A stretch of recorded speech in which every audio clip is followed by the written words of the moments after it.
அனைவருக்கும் வணக்கம். சற்று கிடைத்த முக்கிய அறிவிப்பின்படி மீண்டும் தமிழகத்தில் அடுத்த சில நாட்களுக்கு கனமழை எச்சரிக்கை கொடுக்கப்பட்டனர். குறிப்பாக மார்ச் மாதம் 20ஆம் தேதி முதல் எந்த மாவட்டத்தில் கனமழை பெய்யக்கூடும் என்ன முக்கியமான அறிவிப்புகள் தற்போது வெளியாகுது. இளமை இப்ப நம்ம பிரீஃபா பார்க்கலாம். மறக்காம ஸ்கிப் பாருங்க.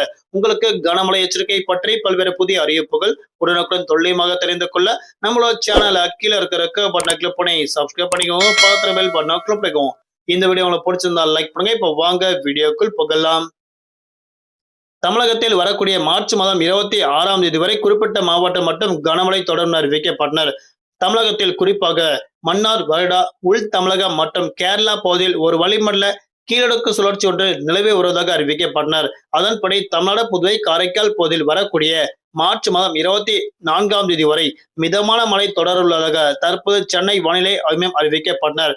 அடுத்த சில தினங்களுக்கு தமிழகத்தில் குளிர்ச்சியான சூழல் நிலவ உள்ளதாக அறிவிக்கப்பட்டனர். மார்ச் மாதம் 18ஆம் தேதி இரவு பல்வேறு மாவட்டங்கள் இடியுடன் கூடிய கனமழை கொட்டி தீர்த்ததாக தற்போது அறிவிக்கப்பட்டனர். அடுத்த சில தினங்களுக்கும் தமிழகத்தில் உள் தமிழக கனமழை கொட்டி தீர்க்கும் அறிவிக்கப்பட்டனர். அதன்படி மார்ச் மாதம் 20ஆம் தேதி கடலோர தமிழகத்தில் குறிப்பிட்ட இடங்கள் புதுவை, காரைக்கால் ஆகிய பகுதியிலும் இடியுடன் கூடிய கனமழை கொட்டி தீர்க்கும் அறிவிக்கப்பட்டனர். பல்வேறு மாவட்டங்களுக்கு மிதமான மழையை தொடரும் அறிவிக்கப்பட்டனர். குறிப்பாக கடலோர மாவட்டங்களுக்கு நாளை நாட்கள் நல்ல மழை தொடரும் அறிவிக்கப்பட்டனர். அதன்படி நீலகிரி, கோவை, திருப்பூர், தேனி, திண்டுக்கல், தென்காசி, திருநெல்வேலி, கன்னியாகுமரி, தூத்துக்குடி உள்ளிட்ட பல்வேறு மாவட்டங்களுக்கு மீண்டும் மழையின் தாக்கம் நீடிக்கும் என தற்போது அறிவிக்கப்பட்டனர். குறிப்பாக தமிழகத்தில் இரவு வேளையில் அதிகமாக மழையின் தாக்கம் தொடரும் என தற்போது அறிவிக்கப்பட்டனர். காலை 11 மணி முதல் மாலை 4 மணி வரை வெயிலின் தாக்கம் படிப்படியாக 2 முதல் 3 டிகிரி செல்சியஸ் அளவிற்கு தற்போது வரை நீடிக்க உள்ளதாக அறிவிக்கப்பட்டனர்.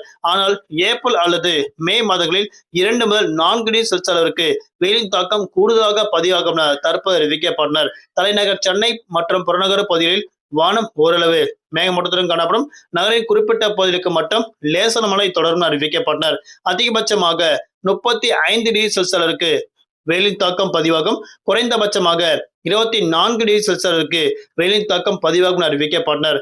ஆனால் தற்போது நிலவரப்படி மழை பெய்த மாவட்டங்களில் குளிர்ச்சியான சூழல் தற்போது வரை நிலவி வருவதாக அறிவிக்கப்பட்டனர். அடுத்த சில நாட்களுக்கும் இந்த மழையின் தாக்கம் நீடிக்கும் அறிவிக்கப்பட்டனர்.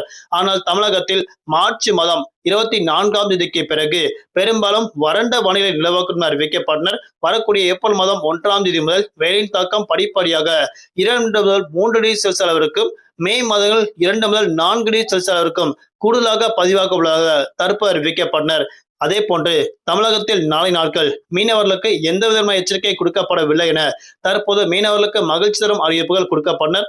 ஆனாலும் தற்போது தமிழகத்தில் பல்வேறு நாளுக்கு குளிர்ச்சியான சூழல் நிலவி வருவதன் காரணமாக மக்கள் இயல்பு வாழ்க்கை முற்றிலும் மகிழ்ச்சியாக உள்ளதாக தற்போது அறிவிக்கப்பட்டனர்.